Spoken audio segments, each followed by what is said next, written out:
Kalau peluang Indonesia sendiri? Saya sih melihat kesempatan itu selalu ada gitu. Juara bisa nggak? Prediksi kalau juara saya pikir bisa ya. Hai sahabat Tola Bola, welcome back to Kamis Legenda. Dan kali ini Rizky sudah ditemani oleh Bang Eka Ramdhani. Halo Bang Eka, Halo, apa kabar? Alhamdulillah baik. Baik ya, gimana nih? Apa kesibukannya sekarang setelah gantung sepatu? Kembali ke lapangan Laptop. hijau. Oh, kirain kembali ke laptop. Kembali ke lapangan hijau, melatih anak-anak usia muda Oh, di mana tuh? di SSB Uni. Oh, di SSB Uni, sama Ya. dengan Kang Boy Iya, betul. Jati Asmara Ya. ya berarti. Ya. Oke. Ada pandangan nggak nih kira-kira pengen melatih klub di Indonesia suatu hari nanti gitu? Ya, mungkin harapannya seperti itu. Tapi untuk sementara ini masih ingin ya memberikan ilmu di SSB untuk adik-adik. Kang Eka Ramdhani ini kan sekarang sedang melatih tunas-tunas lah ya, tunas-tunas Ya. calon-calon pesepak bola handal suatu hari nanti. Nah, menurut Kang Eka sendiri, seperti apa sih perkembangan tunas-tunas ini sekarang di Ya. sepak bola? Ya, saya melihat sih memang sedikit berbeda ya dari mungkin zaman kita dulu gitu. Sekarang ujiannya lebih besar karena ada gadget, Oh, ada oke. handphone. Jadi mungkin saya lihat juga anak-anak istilahnya kalau dulu tuh bisa latihan itu mungkin sehari 3 kali bahkan lebih gitu ya.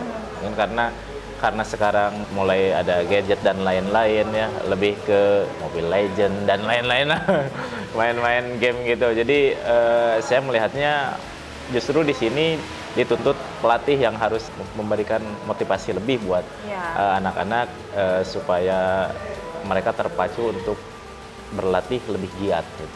Kalau perbedaan sepak bola dulu sama sekarang apa nih Bang Eka? Sebenarnya hampir sama aja sih, cuman mungkin lebih ke bahwa sepak bola berkembang ya dari tahun ke tahun, dari masa ke masa tuh berkembang. Mungkin dari masalah taktikal dan lain-lain juga mungkin sekarang lebih istilahnya lebih ilmunya Modern.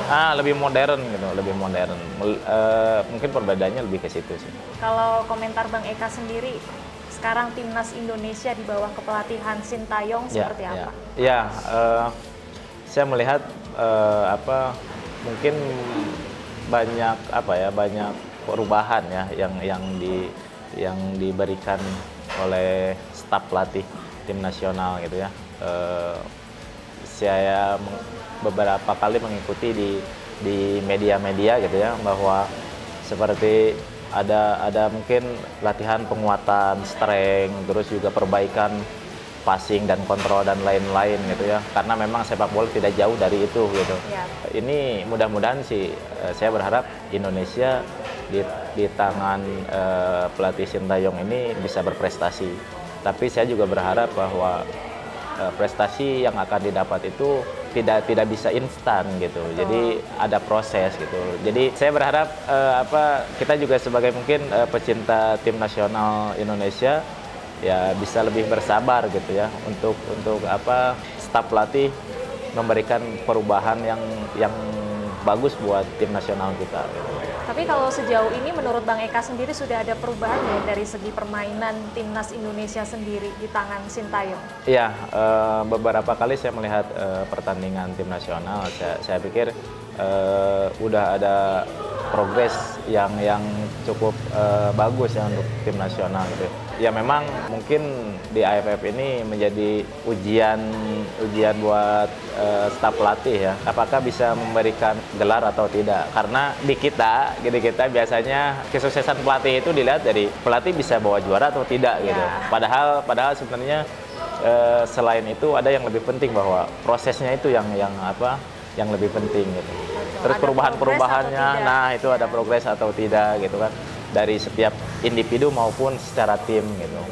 Kalau peluang Indonesia sendiri? Saya sih melihat kesempatan itu selalu ada gitu. Juara bisa nggak? Prediksi kalau juara saya pikir bisa ya. Saya pikir bisa, tinggal Tinggal nanti bagaimana ya staf pelatih dan para pemain tetap bisa memberikan kemampuan terbaiknya untuk tim nasional Indonesia.